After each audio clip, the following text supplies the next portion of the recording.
Bienvenue tout le monde de nouveau. Nous sommes prêts maintenant pour la séance demandée aux spécialistes. Nous allons essayer de répondre au plus grand nombre de questions possibles. Est-ce que nous avons tout le monde avec nous? Oui, je vois tout le monde. Docteur Hakim, Franco Mano, professeur Malfay, Shani Weber, Docteur Simmons. Est-ce que nous avons le professeur Aziz avec nous? D'accord. Alors, je vais commencer avec ce que je peux voir ici. Très bien. Fantastique. Une question pour Dr. Francomano. Que pensez-vous du vieillissement avec le SED hypermobile? Est-ce que cela empire avec le temps? C'est une question très intéressante.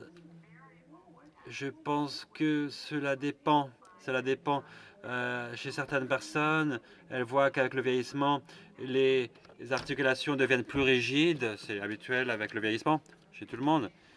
Et certaines complications liées à l'hypermobilité peuvent diminuer. On en aura moins. Et j'ai eu aussi d'autres patients qui ont vu que leurs symptômes devenaient plus prononcés avec l'âge.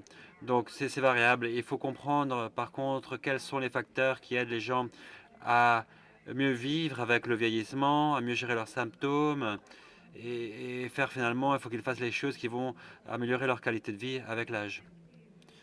Merci. Nous allons maintenant passer au docteur Simmons.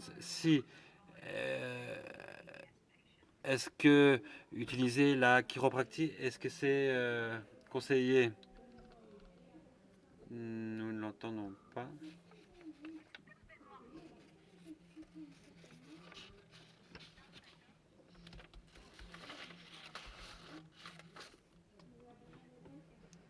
Est-ce que vous m'entendez mieux maintenant? Oui, oui.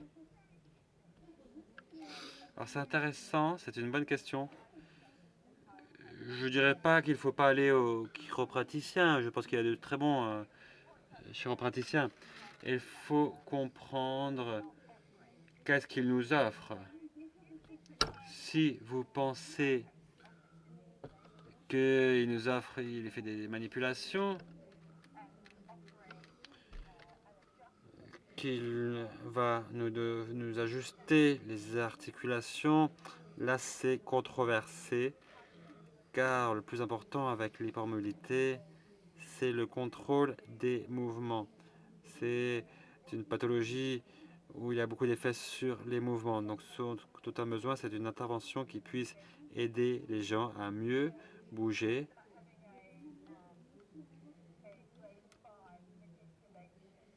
Il ne s'agit pas d'avoir de superbes manipulations, car ça peut être un problème pour beaucoup de personnes, mais si quelqu'un peut vous offrir quelque chose qui va améliorer la fonction articulaire, ça va nous aider. Des exercices peut-être d'intervention, c'est ce qui est le plus important, les exercices. Donc il faut comprendre, savoir qu'est-ce que nous offre ce chiropraticien. Merci. Nous avons une question pour Shani. Comment on peut trouver des médecins traitants dans notre zone qui comprennent le syndrome d'Allard dans l'os? Très bonne question qu'on nous pose souvent. Pour trouver des docteurs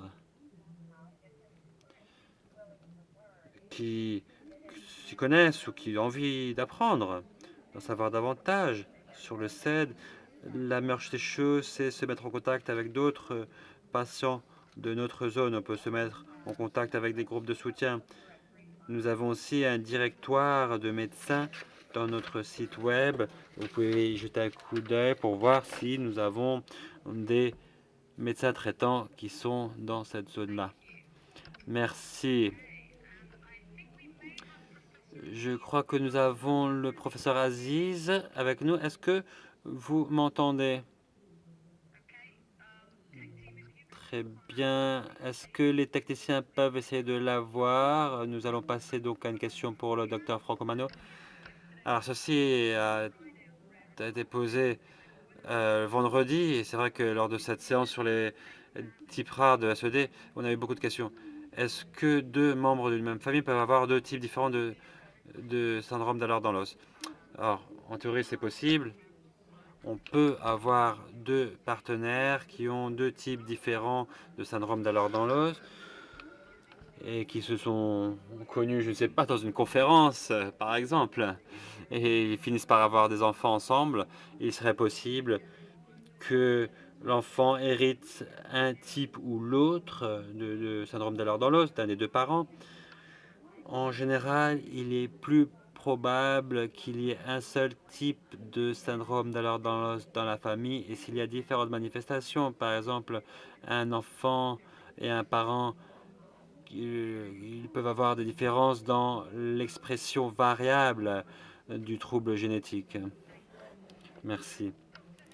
Et docteur Hakim, est-ce qu'il y a des laboratoires spécifiques pour regarder les niveaux de thyroïde ou des déficiences de vitamine B12 par exemple ou d'autres vitamines? Alors, je dirais qu'il n'y a pas de test sanguin spécifique à faire pour le SED ou le HSD, sauf ce qu'on a dit avant, des marqueurs génétiques, des tests génétiques avec marqueurs, ou les tests urinaires par exemple, pour arriver à un diagnostic de maladie rare. Mais lorsque je reçois quelqu'un au cabinet, il y a des fois que je pense à différents tests sanguins en fonction des symptômes. Par exemple, si la personne a de la fatigue, c'est assez fréquent, hein, la fatigue et la douleur, c'est les symptômes les plus fréquents. Je pense qu'il est important de faire des examens sanguins afin d'écarter d'autres causes de fatigue qui pourraient être corrigées. C'est ainsi que dans ma liste de laboratoires ou d'examens sanguins que je peux faire, je vais faire une émulation sanguine, je vais regarder la fonction hépatique, thyroïdienne, aussi le CK.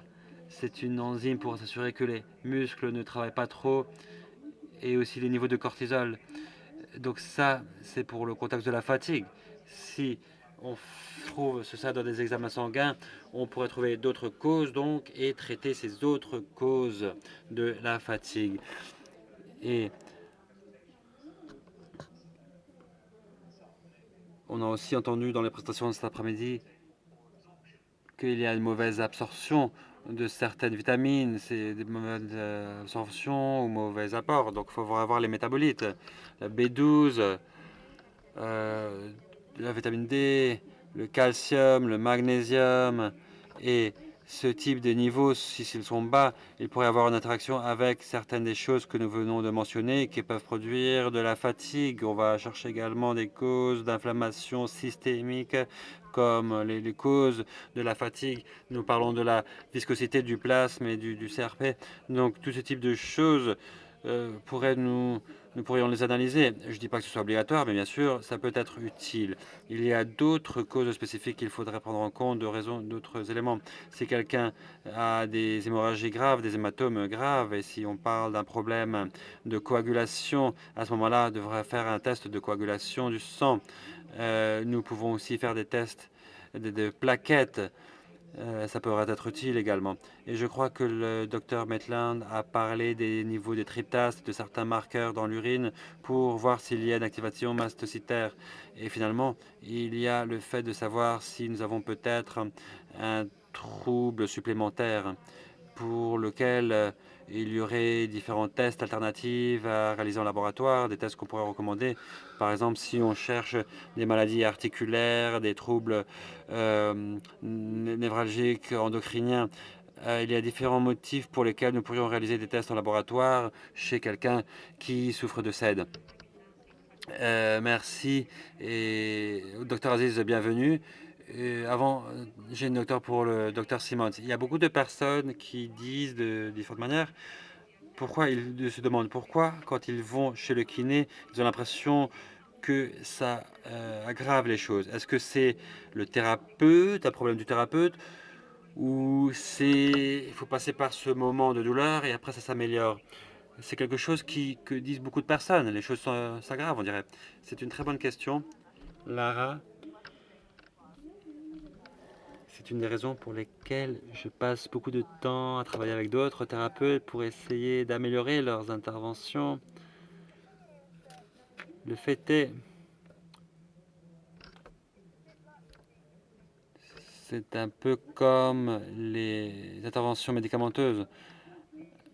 Avec le temps, ils prennent la ligne dure, le thérapeute, ils donnent des exercices. Et ils vont au-delà de ce que peut supporter une personne à un certain moment.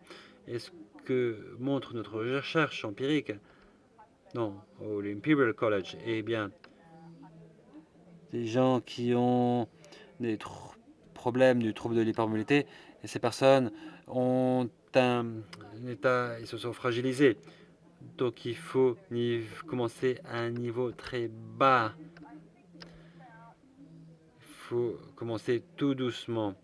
Donc il s'agit d'avoir les personnes qui travaillent ensemble, les thérapeutes et les patients, de bien se comprendre et commencer là où il faut, au niveau adéquat. Parce que quand on a des problèmes inflammatoires, par exemple, l'exercice peut activer une inflammation.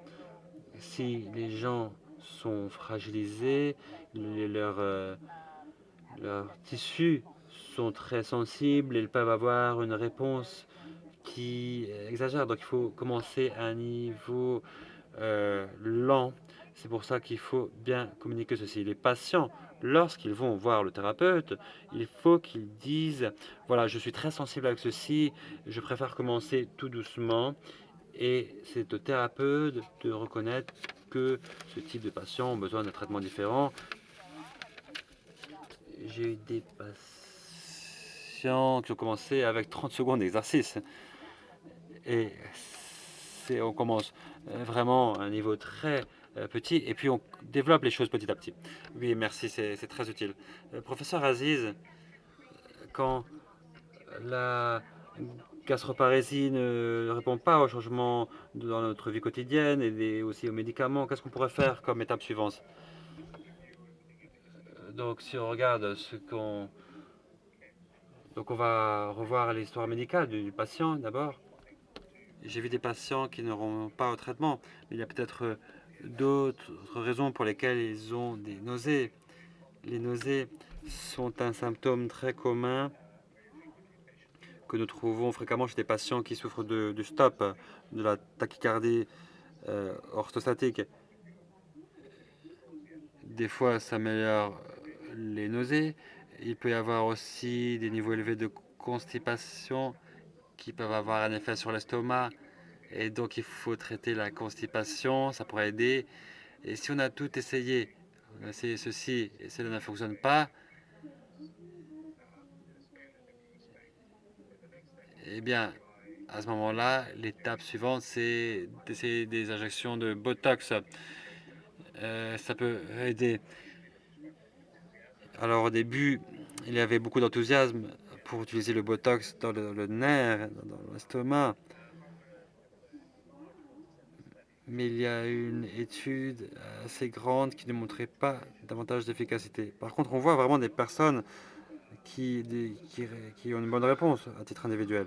Si ça ne s'améliore pas, il faudrait penser à une électrostimulation gastrique. Mais cela ne fonctionne pas chez tous les patients. C'est une option aussi. Il faut être réaliste concernant les possibilités. Ce n'est pas si efficace comme dans d'autres patients, quand on a des problèmes de gastrique chez les diabétiques.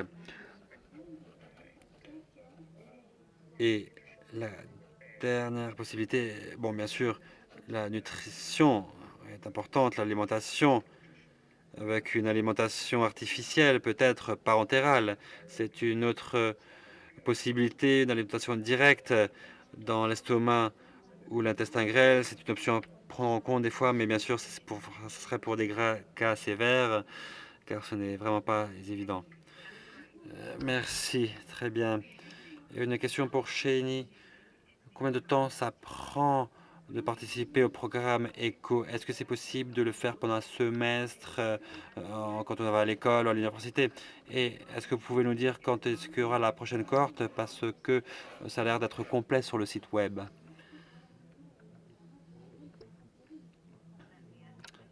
Alors, merci pour cette question si intéressante. Le programme de plaidoyer ECHO, c'est une fois par semaine pendant 7 semaines.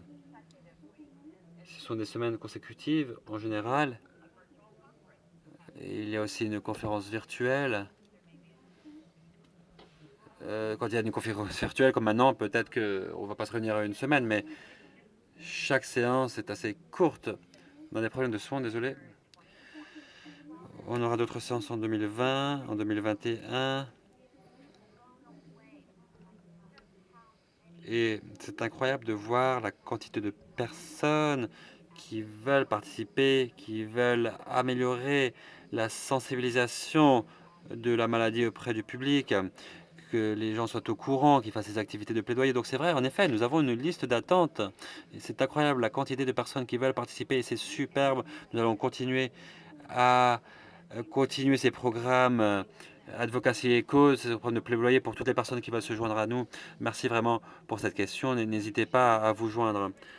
Oui, désolé, nous avons un problème avec votre connexion Wi-Fi. Désolé.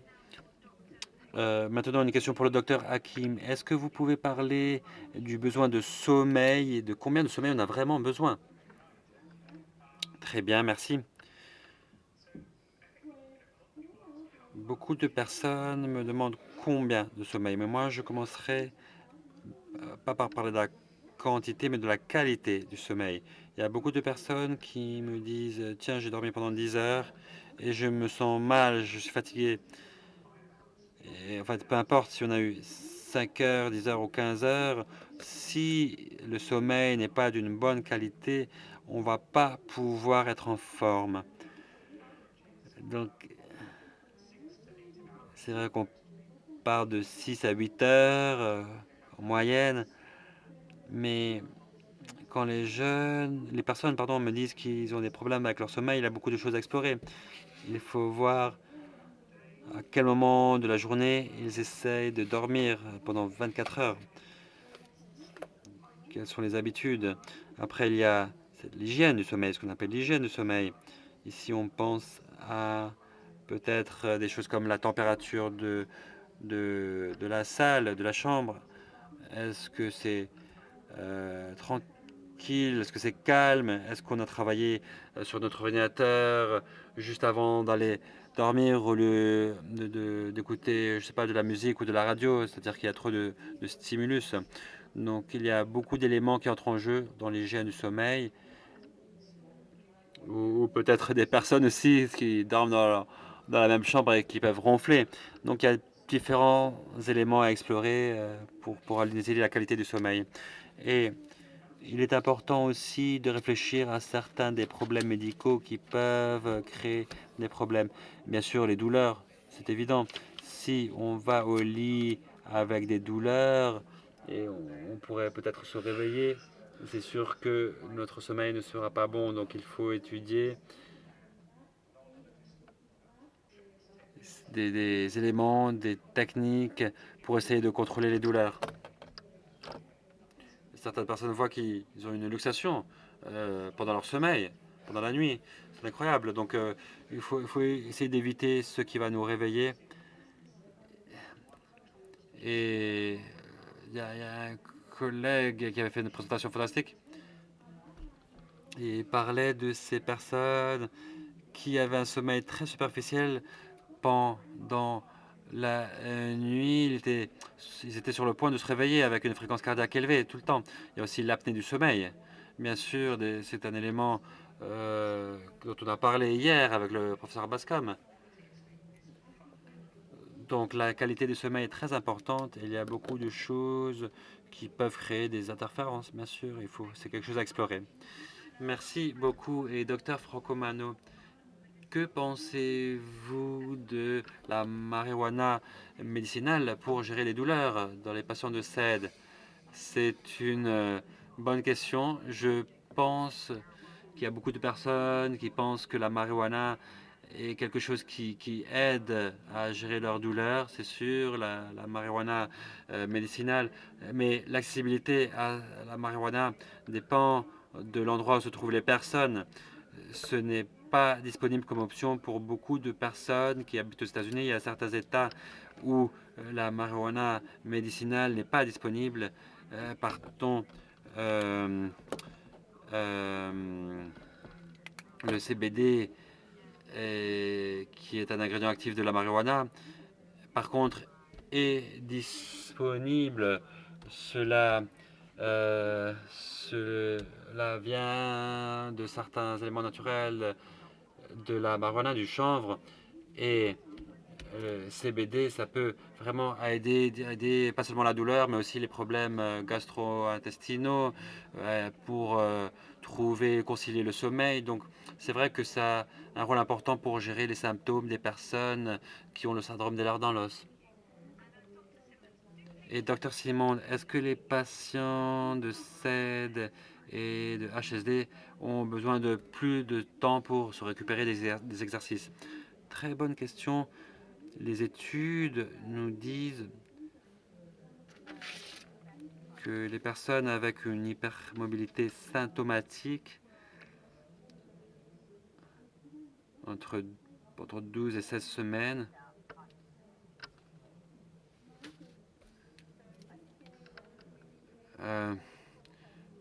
ont besoin de plus de temps, oui.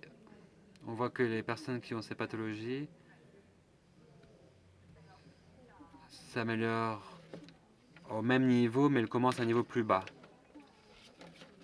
Ce qu'il faut observer ici, c'est que cela prend de 3 à 4 mois de plus parce qu'il commence à un niveau plus bas. C'est pour cela. C'est un message pour tous les thérapeutes du public, mais aussi pour tous les patients. Donc, on commence à un niveau inférieur, même si la progression est la même. On commence à un niveau plus inférieur et progressivement, on augmente parce que les gens sont plus vulnérables quand ils sont fragiles. Mais on les fait passer par ce processus et voilà, ça demande plus de temps. C'est ce que suggèrent les dernières études. Merci. Professeur Aziz, comment est-ce qu'on diagnostique l'intestin perméable et comment est-ce qu'on le traite? Très bonne question. Il n'y a pas de bonne méthode clinique pour le diagnostiquer. Et dans les hôpitaux, ils n'ont pas les tests de diagnostic qui sont disponibles. Il y a des études, par contre, des tests d'orientation qui sont disponibles. Les plus communs, c'est le double sucre, le test de double sucre. Donc on prend 2 morceaux de sucre et on voit combien de sucre est absorbé. Et on peut le mesurer dans l'urine et voir combien de sucre est sorti. Ça nous donne une idée de l'absorption de sucre.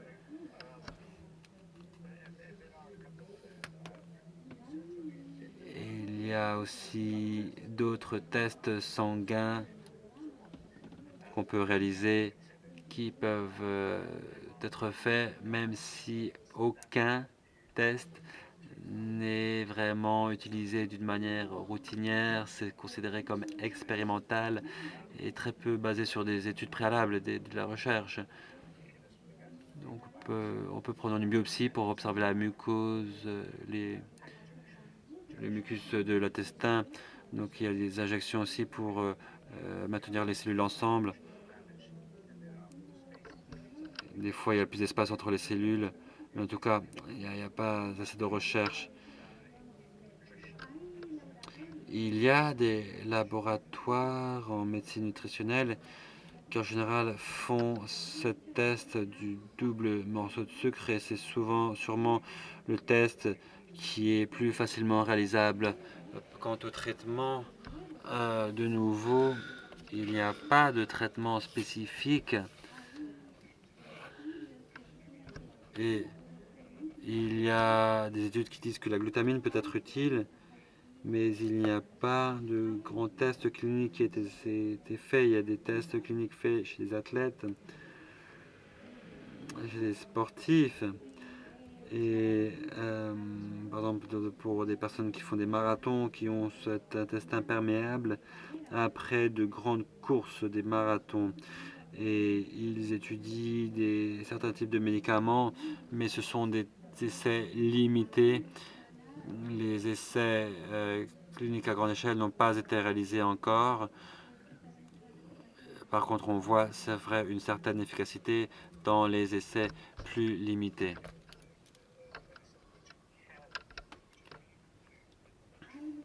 Il y a des médicaments qui sont disponibles dans certains endroits et pour lesquels on a fait des essais cliniques qui montrent une certaine efficacité. Mais encore, nous sommes dans un moment précoce, il est un peu trop tôt et nous ne pouvons pas recommander des choses basées sur le peu de tests, d'évaluations réalisées. Ce que je dois dire par contre, c'est qu'il y a des études qui nous permettent d'améliorer ces aspects-là les intestins perméables, mais on n'a pas trouvé de traitement clair. Ce qui est important, c'est de savoir qu'est-ce qui produit cette perméabilité. On l'a vu chez beaucoup de patients cœliaques ou dans des patients qui ont des inflammations de l'estomac. Peut-être qu'il y a beaucoup d'allergies, des enfants avec de l'asthme qui n'ont non seulement la peau perméable, mais aussi l'intestin perméable. Donc, ce qu'on essaie, c'est de chercher quelle est la cause sous-jacente de cet intestin perméable pour essayer de le traiter et améliorer la situation, mais il y a encore beaucoup de choses à faire. Merci. Maintenant, une question pour le docteur Hakim. Est-ce que les tissus se fragilisent avec le temps, avec le CED et HSD, et ce qui créerait des hernies, des prolapsus, ou est-ce que c'est ces tissus fragiles qui créent cette augmentation des problèmes? Bon, c'est les deux, je dirais. Donc hier, j'ai parlé pendant ma présentation du concept du temps et de comment les choses peuvent apparaître avec le temps. Il y a des pressions environnementales sur les tissus à différents moments de notre vie, c'est sûr, et nos tissus naturellement se fragilisent au fur et à mesure que nous vieillissons. Les muscles perdent en tonus, par exemple, etc., etc. Donc, par exemple, la fragilité du plancher pelvien. Peut-être qu'il y avait des problèmes au début avec le tissu conjonctif quand on est enfant, mais des fois, ça se manifeste seulement plus tard, au moment de la grossesse, ou plus tard dans la vie, lorsqu'on sait qu'il y a un risque accru de prolapsus et d'autres problèmes comme l'incontinence urinaire. Donc, nous avons un processus de vieillissement qui se déroule chez tout le monde et c'est sûr qu'il y a sûrement un risque accru dans la fragilité tissulaire chez quelqu'un qui a le symptôme de l'art dans l'os. Ces deux choses se combinent. Une question pour le docteur Francomano. Est-ce que les tests génétiques sont disponibles et quel est le coût pour qu'une personne le fasse? Non, docteur Francomano, vous êtes sur mute. Oui. La gène Tenaxenex, c'est un test difficile. Il y a différentes copies de ce gène dans le génome. Il y en a seulement un qui soit actif. Il y a des pseudogènes aussi qui ont un rapport à la ténacine X, la ténacine X. Et c'est difficile de faire ces tests. Donc que je sache maintenant, je ne pense pas qu'il y ait un test disponible commercialement de ténacine X. Si vous connaissez un test que moi je ne sois pas au courant, n'hésitez pas à me le dire. Il y a des études qui ont été faites dans différents laboratoires, mais je ne pense pas que nous puissions le faire d'une manière commerciale actuellement. Merci. Une question pour le docteur Simmons. Il y a beaucoup de questions concernant les massages. Quel est le type de massage adéquat et est-ce que cela aide lorsque la kinésithérapie n'est pas suffisante ou est-ce que ça peut nous nuire?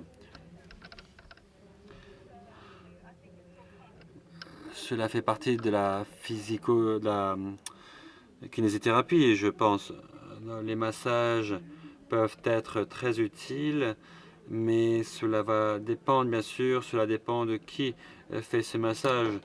Il y a beaucoup de personnes qui peuvent les faire, d'accord, mais ça sera utile lorsque ces personnes qui ont une hypermobilité, elles ont souvent des spasmes musculaires, des fois avec des douleurs, accompagnées de douleurs, ou alors c'est des spasmes qui sont là pour protéger certaines des articulations, mais ce qui se passe, c'est que nous avons des points d'activation, des trigger points qui sont très sensibles, et les massages peuvent être donc très utiles pour libérer de tension les muscles, cette tension musculaire qui se produit souvent pour protéger les articulations instables. Ce qui est important, c'est que lorsqu'on reçoit un massage, il faut aussi faire des exercices en plus pour renforcer la stabilité des muscles autour des articulations. Donc d'accord, le massage peut être utile, mais il faut toujours recevoir les massages en plus des exercices par quelqu'un qui puisse nous donner une intervention, faire une intervention pour nous donner des exercices qui nous amènent à cet équilibre entre la tension musculaire et la force. Est-ce que je réponds? Merci beaucoup, oui, bien sûr, c'est superbe, merci. Maintenant, une question pour le professeur Aziz. Est-ce que le saignement intestinal est trouvé plus souvent chez les personnes qui ont le syndrome d'Allard dans l'os? Non, non, ce n'est pas commun, aucun indice chez les patients de SED ou de HSD par rapport à d'autres groupes de patients. Nous avons en fait conclu une étude il y a peu avec des collègues de Maastricht pour voir si les patients, quelle est la comparaison entre les patients de SED et d'HSD avec des autres, s'ils avaient plus de perforation par exemple, etc., dans les colonoscopies, et nous n'avons pas observé de différence. Donc je ne pense pas que ce soit un problème pour les problèmes de HSD et de SED. Bon, pour les SED vasculaires, bien sûr, il y a un risque accru, c'est sûr. Une question pour le docteur Hakim. Est-ce qu'il y a un bénéfice à avoir un diagnostic de SED ou HSD et est-ce que ces deux pathologies sont traitées d'une manière différente médicalement, cliniquement? Ceci a trait aux conversations que nous maintenons actuellement par rapport à ce qu'on connaît comme le spectre de l'hypermobilité et où sont les limites. Ceci dépend donc des critères pour le SED hypermobile par rapport aux troubles du spectre de l'hypermobilité, les HSD. Et nous avons tous la même perception, nous voyons qu'il y a une pléthorie de comorbidités qui peuvent se produire dans les deux groupes. Donc la question c'est quelle est la différence? Et lorsque l'on parle de traitement, on a tous en tête que nous utilisons les mêmes traitements d'adaptation dans les deux groupes. Et ceci dit, il y a beaucoup de choses qu'on utilise dans les traitements qui sont différents. Par exemple, les médicaments pour la douleur et les traitements pour la tolérance orthostatique, le stop, eh bien, ces traitements viennent de nos connaissances d'autres pathologies, ils ne sont pas basés sur des études chez des patients de tout le spectre de l'hypermobilité ou des patients de SED ou même des formes plus rares de SED. Donc, quand on parle de traitement, dans ce sens-là, même des traitements d'adaptation, nous utilisons le même arsenal pour toutes ces pathologies. Donc, pourquoi les séparer? L'un des arguments clés, peut-être, pour continuer à travailler avec des patients en deux catégories différentes, c'est que si nous identifions le moment, enfin ou le mécanisme qui provoque les pathologies que nous voyons dans ces maladies, peut-être qu'il y aurait des différences entre les deux groupes de patients et cette différence pourrait nous amener à identifier d'autres traitements nouveaux que nous n'avons pas actuellement dans notre arsenal ou identifier de nouveaux marqueurs génétiques que, que nous ne connaissons pas habituellement et qui nous en diront davantage sur la pathologie qui va déterminer la maladie, des pathologies qui vont déterminer la maladie. Ceci ne nous empêche pas à faire des études des patients de SED et leur traitement, leur réponse au traitement et la réponse des patients de HSD au traitement et démontrer que ce sont les mêmes et les regrouper pour certains traitements, les traiter de la même manière ou alors même ou avec ces mêmes études, voir qu'il y a des différences, voir pourquoi et voir comment cela change la manière d'offrir des traitements pour chaque groupe. Donc, ce que je dirais, c'est que il ne faut pas se laisser impressionner par les différences ou les similarités, simplement accepter qu'il y a cette classification, de nous permettre de continuer à essayer de comprendre s'il y a des différences ou non qui peuvent nous amener à des traitements différents. Merci, très bien. Question pour le docteur Franco Mano.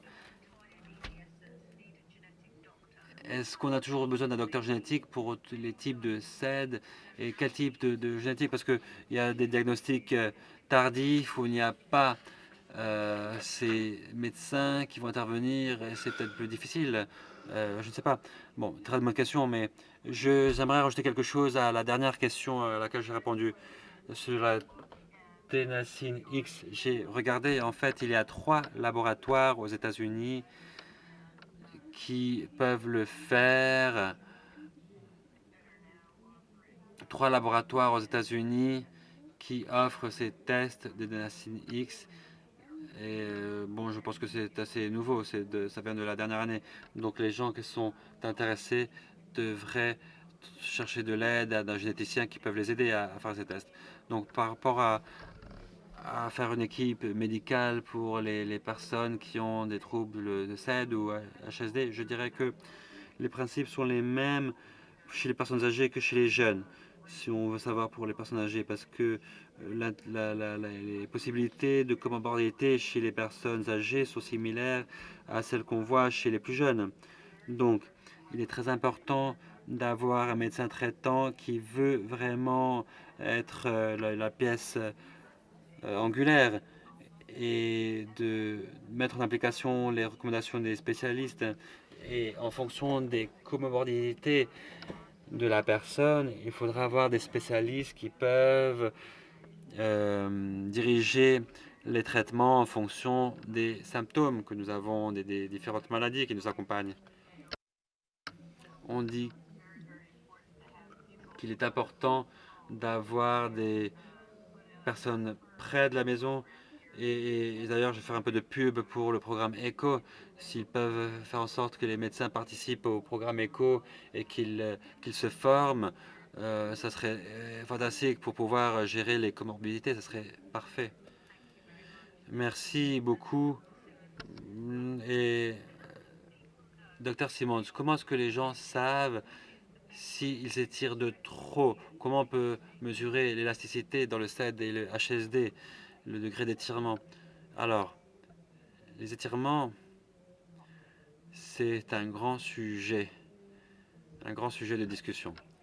Les étirements sont importants car beaucoup des muscles passent par une contraction et il est important de bien contrôler l'étirement. Cela veut dire... Alors, comment dire ça?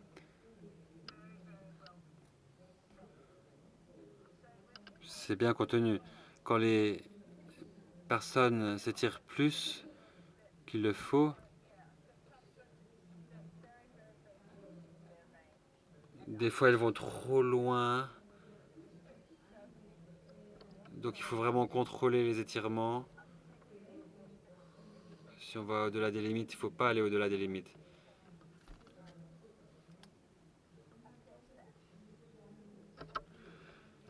Donc, il faut voir si on maintient le contrôle. Par exemple, je dis, tiens, je vais faire cet étirement.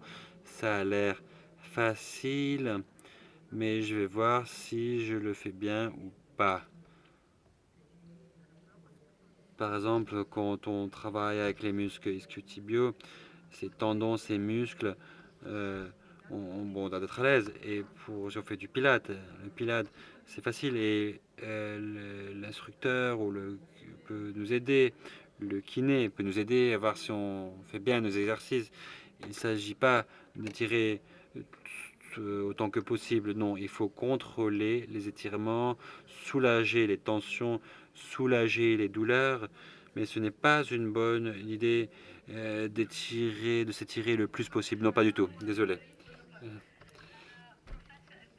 Et professeur Aziz, est-ce que vous pourriez décrire la différence entre le vendange lente et la gastroparésie? La gastroparésie, c'est en fait bien plus grave qu'une vidange lente de l'estomac. On peut avoir différents degrés de problèmes de vidange de l'estomac, bien sûr. Ça peut être plus ou moins grave ou plus modéré, bien sûr. La gastroparésie, alors c'est la parésie, c'est une paralysie, en fait. Et chez la plupart des patients, il n'y a pas de paralysie, c'est simplement plus lent. Donc c'est peut-être une manière de le décrire. On peut dire aussi que le gastroparésie peut être modéré, légère, modéré ou sévère, ou grave, dans sa présentation. Donc il y a des personnes qui utilisent ces termes, mais on peut, des fois, il y a des personnes qui utilisent les deux. On peut dire que tout est une gastroparésie, que ça peut être léger, modéré ou grave, ou d'une manière alternative, que moi je préfère, c'est que la gastroparésie, c'est un extrême de ce continuum, c'est pour moi la paralysie de cette motilité. Et je préfère parler de vidange gastrique lente, légère, modérée ou grave.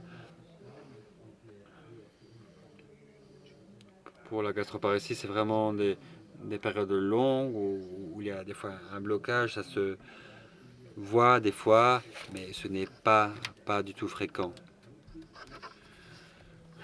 Merci, docteur Hakim. Est-ce qu'il est possible pour quelqu'un d'avoir un CED hypermobile sans des précédents dans la famille?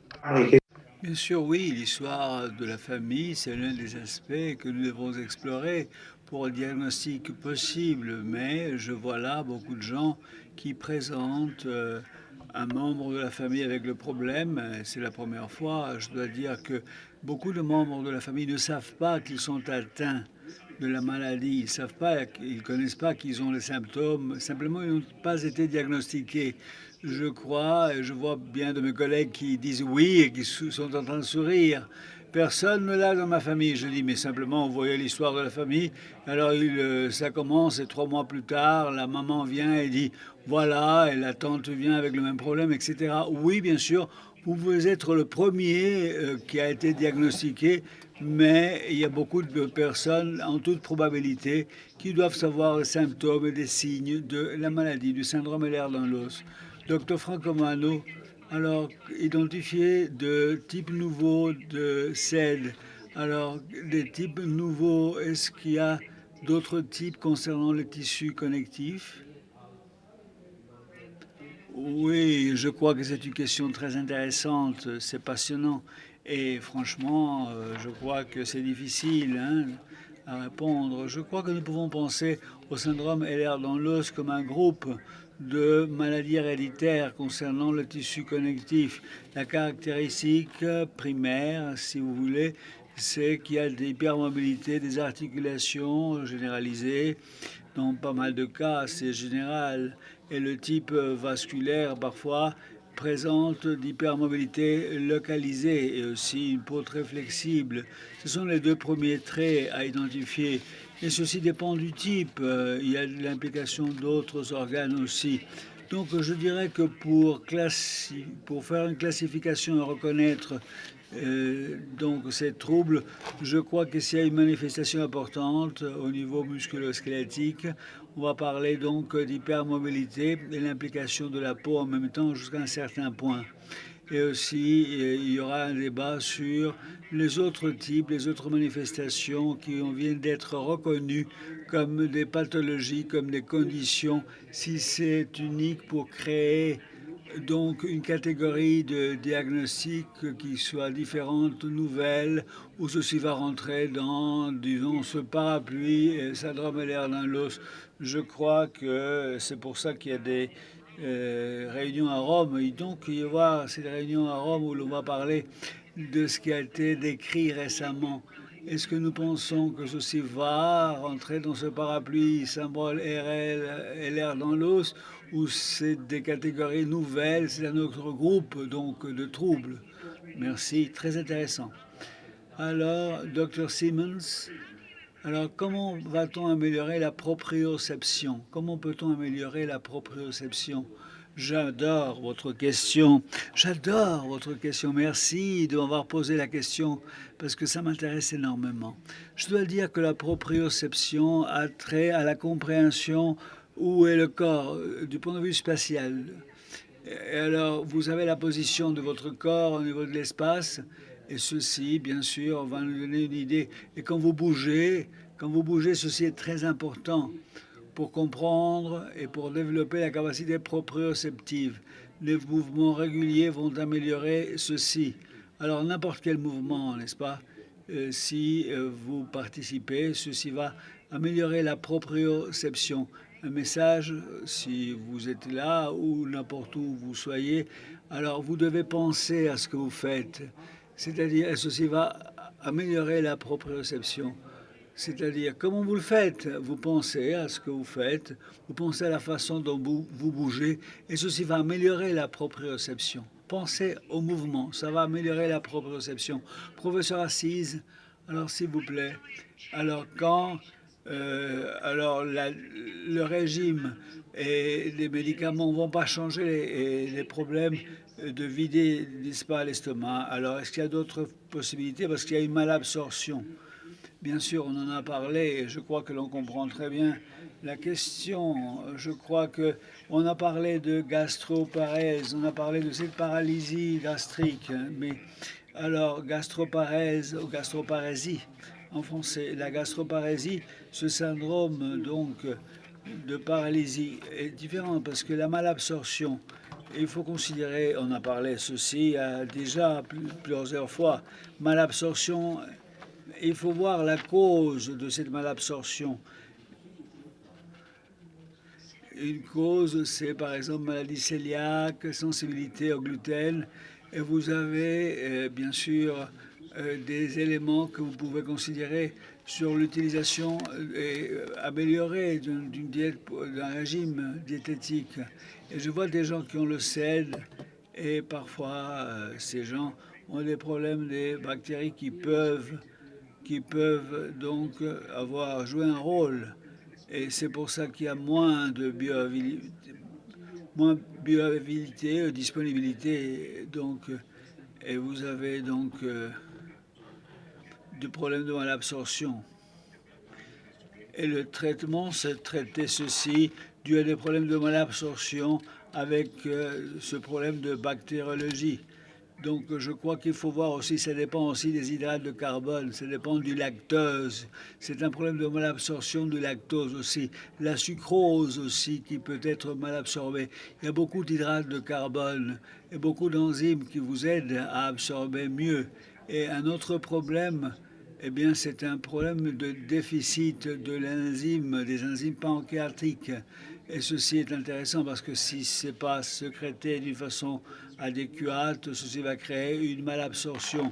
Donc l'enzyme pancréatique et le traitement, c'est prendre donc ceci avec chaque repas. Donc il faut voir la cause de la malabsorption et voir s'il y a une inflammation grave, par exemple, au niveau des intestins qui peuvent provoquer des malabsorptions. Il y a des causes multiples qu'il faudrait considérer, envisager, dont l'étude devait être envisagée pour essayer de comprendre le pourquoi. Un autre élément, les gens ne vont pas absorber les biles, dont l'acide biliaire. Il faut voir ceci, n'est-ce pas, au niveau de la malabsorption. Merci beaucoup. Docteur Hakim, je crois que ceci a été posé vendredi. Les gens pensent que le SED peut être un problème mitochondrial, un problème métabolique aussi. Il y a des idées là-dessus concernant le SED hypermobile. Mais Claire, je crois que ceci a été répondu. Claire, tu vas répondre? Je n'ai pas répondu, mais je n'étais pas en ce moment membre du groupe d'experts. Ça te dérange? Tu peux dire ce que Francisque a dit.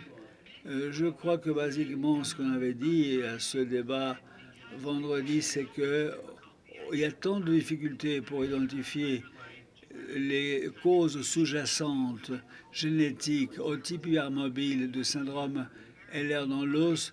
Nous devons avoir un esprit ouvert à toutes les possibilités.